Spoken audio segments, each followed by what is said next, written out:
తిరిగి BC news కి స్వాగతం. విశాఖ ఎయిర్పోర్ట్ మూసివేతను ఖండిస్తూ బ్లాక్ డేకు సిపిఎం పిలుపునిచ్చిన నేపథ్యంలో ఆ పార్టీ ఆధ్వర్యాన విశాఖలోని పలు చోట్ల నిరసనలు జరిగాయి. మద్దిలపాలెం ఆర్టీసీ కాంప్లెక్స్ వద్ద జరిగిన నిరసన కార్యక్రమంలో సిపిఎం సీనియర్ నాయకులు సిహెచ్ నరసింహరావు మాట్లాడుతూ విశాఖ ఎయిర్పోర్ట్ ను శాశ్వతంగా మూసివేసి విశాఖ ప్రజలకు ప్రభుత్వం అన్యాయం చేస్తుందన్నారు. ప్రభుత్వ సంస్థ ఎయిర్పోర్ట్ అథారిటీ ఆఫ్ ఇండియాకు వచ్చిన భోగాపురం ఎయిర్పోర్ట్ టెండర్ను రద్దు చేసి ప్రైవేట్ జీఎంఆర్ సంస్థకు ప్రభుత్వాలు అప్పగించాలని తెలిపారు. ప్రజలకు అందుబాటులో ఉన్న విశాఖ విమానాశ్రయాన్ని మూసివేసి కమిషన్ల కోసం జీఎంఆర్ కు లబ్ధి చేకూర్చుందని వివరించారు. వ్యాప్తంగా 80వ స్వాతంత్ర దినోత్సవాన్ని జరుపుకుందాం. ప్రధానమంత్రి, ముఖ్యమంత్రి అందరూ జాతీయ పతాకాలు ఎగరేశారు. దేశాన్ని వెలుగులతో నింపుతామని చెప్పి అన్నారు. విశాఖపట్నం ప్రజానీకాన్ని చీకట్లో ఉంచారు. 60 సంవత్సరాల ఘన చరిత్ర గల వైజాగ్ ఎయిర్పోర్ట్ ని మూసేయడం కోసం సిద్ధపడ్డారు. మాకు అధికారం ఇస్తే ఈ విశాఖపట్నాన్ని అంతర్జాతీయ స్థాయి నగరంగా అభివృద్ధి చేస్తాం అని చెప్పి హామీ ఇచ్చారు. గెలిచిన తర్వాత కేంద్రంలో మేమే, రాష్ట్రంలో మేమే, మన డబ్ల్యూసీ సర్కార్ సరవేగంతో దూసుకుపోతామని చెప్పి అన్నారు. మేము మోడీ గారిని, చంద్రబాబు గారు ప్రశ్న అడుగుతున్నాం. విశాఖపట్నంకి ఎయిర్పోర్ట్ లేకుండా చేయడం అభివృద్ధి అవుతుందా?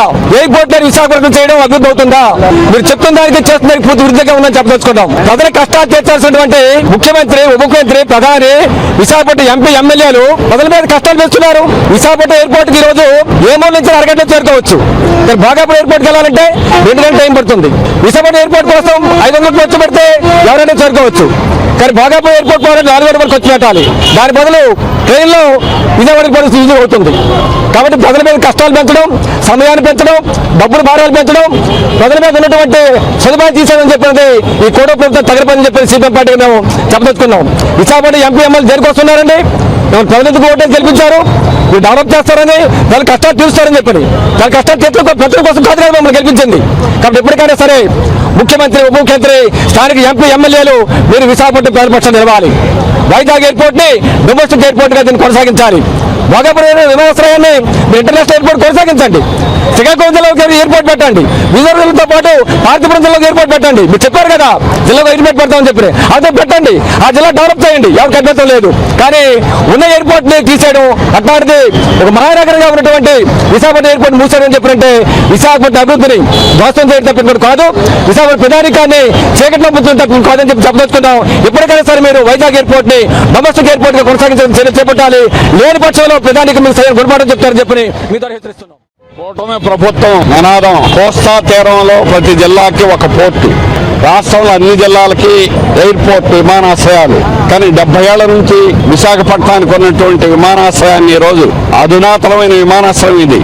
దీని మీద పెట్టుబడులు పెట్టి ప్రజల డబ్బులు, వందల కోట్ల డబ్బులు పెట్టినటువంటి దాన్ని ఈ రోజు రద్దు చేసి భోగాపురం వెళ్ళమని చెప్పే సనడం అనేటువంటి సరైనది కాదు. భోగాపురం విమానాశ్రయం ఎవరికి వ్యతిరేకం కాదు, కానీ ఇక్కడ విమానాశ్రయం మూసేయడం అనేది తప్పు. కనీసం డొమెస్టిక్ ఎయిర్పోర్ట్ గా కూడా ఉండకుండా డొమెస్టిక్ దేశంలో ఉన్నటువంటి విమానాశ్రయాలకు కూడా అనుసంధానం లేకుండా చేయడం అనేది శుద్ధ తప్పు.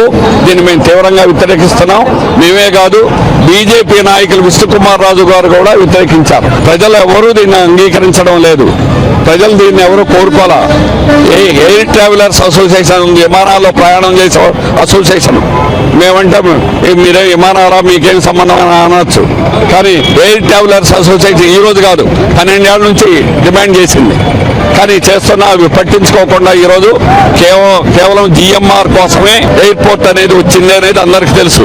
వెళ్ళిన వాడికి, ఎక్కేవాడికి 750 రూపాయలు అదనం కట్టాలి. ఇప్పుడు దిగేవాడికి 1500 కట్టించుకుంటాడు. ఇది బస్ స్టాండ్, అదేమి విమానాశ్రయం అంటే అది కూడా బస్ స్టాండ్ లాంటిదే. దానికోసం ఈ రోజు అధునాతనం చేస్తున్నాం అనేటువంటి పేరుతోటి ప్రజలను లూట్ చేయడం, ఇది మేక్ ఇన్ ఇండియా కాదు, లూట్ ఇన్ ఇండియా.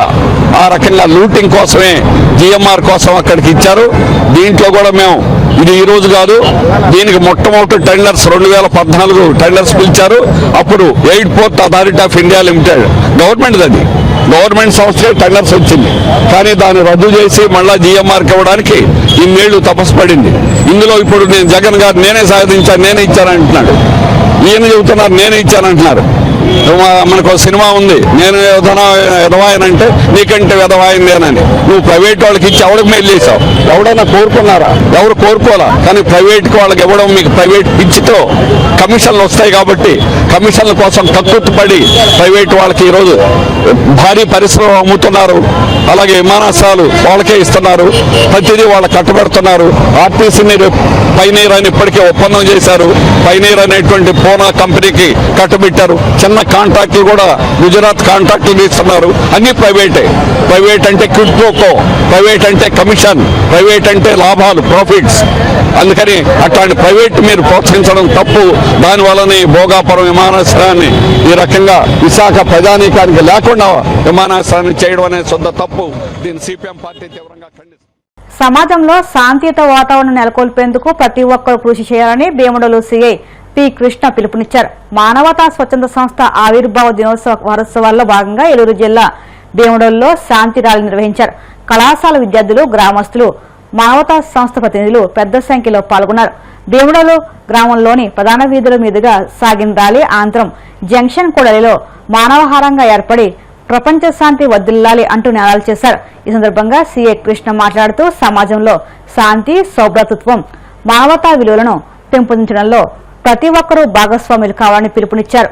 రూపాయలు ఖర్చు పెడుతూ విద్యా విధానానికి, వైద్య రంగానికి అవసరమైనటువంటి వారందరికీ కూడా ఆపదలో ఎవరైతే ఉంటారో వారందరికీ మేమున్నాం. మానవతా సంస్థ అనేక కార్యక్రమాలు చేస్తున్నాం. ఈ రోజున అంటే ప్రతి సంవత్సరం కూడా ఆగస్టు 16వ తేదీ నుంచి 22వ తేదీ వరకు అంటే వారోత్సవాలు, మానవతా సంస్థ ఆవిర్భావ దినోత్సవం సందర్భంగా వారోత్సవాలు నిర్వహిస్తున్నటువంటి సందర్భంగా ఈ రోజున మన భీమడోలు మండలంలో కాలేజీ విద్యార్థులు సుమారుగా 300 నుంచి 400 మంది విద్యార్థులు ఈ రోజున శాంతి ర్యాలీ భీమడోలు గ్రామంలో నిర్వహించడం జరిగింది. తీర్చిదిద్దడానికి వాళ్ళ యొక్క ఆలోచన ఉపయోగపడితే కనుక అటువంటి వాళ్ళందరూ తీర్చిదిద్దాలనేటువంటి ఆలోచన వ్యవస్థాపకులైన రామచంద్రారెడ్డి గారి యొక్క ఉద్దేశంతో, సెంట్రల్ కమిటీ నిర్ణయాలతో, జిల్లా కమిటీ ఆదేశాలతో మండలాల్లో మీరు కూడా జాగ్రత్తగా వచ్చిన రూపాయలు జాగ్రత్తగా ఖర్చు పెట్టాలి తప్ప మీరు ఇష్టమైన ఖర్చు పెడితే ఆర్థికంగా మీ కుటుంబాలు దెబ్బతింటాయి. ఏంటంటే మీరు ఎక్కువగా బాగా చదువుకోవాలి, వాళ్ళ కాంపిటీషన్ ఉద్యోగాలు ఎక్కువగా తెచ్చుకున్నట్లయితేనే మీకు ఉత్తమమైనటువంటి ఆ కాలేజీలో కూడా మీ సీట్లు వచ్చే. సమాజంలో ప్రతి ఒక్కరి పట్ల గౌరవం, అలాగే సోదరిభావం, ఐక్యత ఇవన్నీ కూడా ప్రతి ఒక్కరి ఆలోచనలో ఉండే విధంగా ఈ కార్యక్రమాన్ని నిర్వహించడం చాలా హ్యాపీగా ఫీల్ అవుతున్నాను. ఈ కార్యక్రమంలో భాగస్వామ్యం అనేందుకు నేను కూడా హ్యాపీగా ఫీల్ అవుతున్నాను. కాబట్టి మనం చేసే ర్యాలీ ప్రజెంట్ యువతలో మాత్రం కంపల్సరీ ఈ శాంతి అనేది కూడా మీలో ఎక్కువగా పెంపొందించాలి. ఎందుకంటే ప్రతి యువత కూడా చట్టం యందు గౌరవం కలిగి ఉండాలి, అలాగే ప్రజల యందు కూడా అదే గౌరవాన్ని కలిగి ఉండాలి. హింసకు దూరంగా ఉండాలి. ప్రతి ఒక్కరు కూడా హింసని పెంపొందించకూడదు. అదే విధంగా ఏదైనా ఒక చిన్న సమస్య ఉంటే దాన్ని పరిష్కరించుకోవాలి తప్ప ఆ సమస్యను పెద్ద చేసే విధంగా మీ ఆలోచనలు ఉండకూడదు. అదేవిధంగా ప్రజెంట్ ఇప్పుడు సోషల్ మీడియాలో వస్తున్న వదంతులు అన్నింటినీ కూడా మీరు నమ్మి అటువంటి యాజిటేషన్స్ అటువంటి పాల్గొని ప్రజల యొక్క ఆ జీవన విధానానికి అశాంతిని కలిగించకూడదు. కాబట్టి యువత ప్రతి ఒక్కరు కూడా ఇటువంటి కార్యక్రమాల్లో చురుగ్గా పాల్గొని ప్రతి సమస్యను కూడా శాంతిపూర్వకంగా సమస్యను పరిష్కరించుకోవాలనే ముఖ్య ఉద్దేశంతో ఈ కార్యక్రమం నిర్వహించడం జరిగింది. తిరుమల శ్రీ వెంకటేశ్వర స్వామివారిని ఎంపీ కలిశెట్టి అప్పలనాయుడు దర్శించుకున్నారు. వీఐపీ విరామ దర్శన సమయంలో స్వామివారి సేవలో పాల్గొని మొక్కులు చెల్లించుకున్నారు. దర్శనానంతరం వీరికి రంగనాయకుల మండపంలో వేద పండితులు వేదాశీర్వచనం అందించగా అలధికల స్వామివారి తీర్థప్రసాదాలు అందజేసి పట్టువస్త్రం సత్కరించారు. రావడం జరిగింది. ఎందుకంటే స్వామివారి ఆశీర్వాదంతో మన భోగాపురం ఇంటర్నేషనల్ ఎయిర్పోర్ట్ ప్రధానమంత్రి గారితో చేతుల మీదుగా ప్రారంభోత్సవమైంది.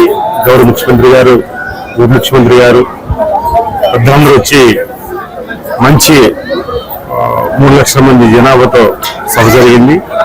స్వామివారి కృపతో, స్వామివారి ఆశీర్వాదంతో ఈరోజు జిఎంఆర్ ఆధ్వర్యంలో ఈరోజు ఎయిర్పోర్ట్, ఇంటర్నేషనల్ ఎయిర్పోర్ట్ ప్రారంభమైంది. దానికి ఈ రోజుకు రాకపోకలు కూడా అంటే మనకి యాక్టివిటీస్ కూడా ఈ రోజు నుంచి స్టార్ట్ అవుతున్నాయి. అందుకు స్వామివారి దర్శనం కూడా రావడం జరిగింది. మళ్ళీ ఈ రోజు ఇక్కడ తిరుపతి నుంచి నేరుగా మళ్ళీ భోగాపురం ఎయిర్పోర్ట్ కి వెళ్తున్నాం. స్వామివారు ప్రసాదం తీసుకొని ఇక్కడ ఉన్న వారికి వివరానికి. అలాగే సోమవారం ఆశీర్వాదంతో బ్రహ్మాండంగా సకాలంలో అనుకుంటే ముందుగా ఎయిర్పోర్ట్ నిర్మాణం జరిగింది. ముఖ్యంగా ఉత్తరాంధ్ర ప్రజానీకానికి ఒక మణిహారం. ఆంధ్రప్రదేశ్ లో ఒక పిపిపి మాల్ కింద ఫుల్ ప్రాజెక్ట్ గా అది పూర్తయింది. ఇది చాలా మంచి రిజల్ట్ ఇచ్చింది.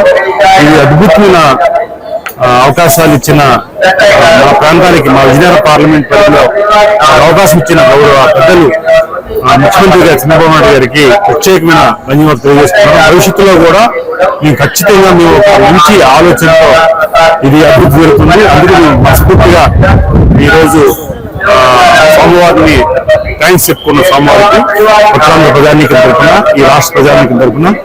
ఇంకా భవిష్యత్తులో కూడా ఉత్తరాంధ్ర అభివృద్ధికి ఇంకా శ్రీకారం అయింది. భవిష్యత్తులో కూడా మంచి నాందుగా అవుతుందని తెలియజేసుకుంటూ ఈరోజు భోగాపురం ఇంటర్నేషనల్ ఎయిర్పోర్ట్ ల్యాండ్ అవుతున్నాం. ల్యాండ్ అయ్యి అక్కడ ఏర్పాట్లు చూసుకొని ఈరోజు ప్రయాణికులతో అంతా కలిసి ఉండి మళ్ళీ మేము సోమవారికి అవసరాలు కృతజ్ఞతలు చేసుకోవడానికి రావడం జరిగిందని తెలియజేస్తున్నాం. వార్తలు ముగించే ముందు ముఖ్యాంశాలు మరొక్కసారి. గతంలో విద్యాశాఖ మంత్రిగా పనిచేసి ఒక్క డిఎస్సీ కూడా ఇవ్వని బొత్స ఇప్పుడు నిరుద్యోగులపై ప్రేమ ఉన్నట్లు మాట్లాడడం విడ్డూరుగా ఉంది. మంత్రి పయ్యావుల కేశవ్ ఎద్దేవా.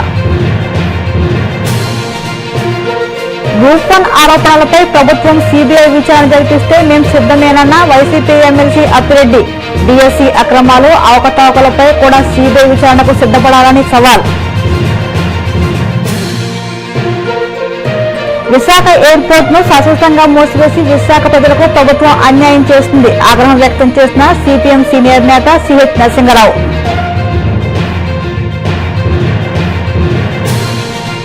తిరుమల శ్రీవారిని దర్శించుకున్న ఎంపీ కలిశెట్టి అప్పలనాయుడు. ఆలయమలతో స్వాగతం పలికిన అధికారులు. ఈ వార్తలు ఇంతలో సమాప్తం. మరిన్ని వార్తల కోసం BCN digital YouTube channel, Facebook పేజీని ఫాలో అవ్వండి. అప్డేట్ వార్తల కోసం ప్లీజ్ సబ్స్క్రైబ్.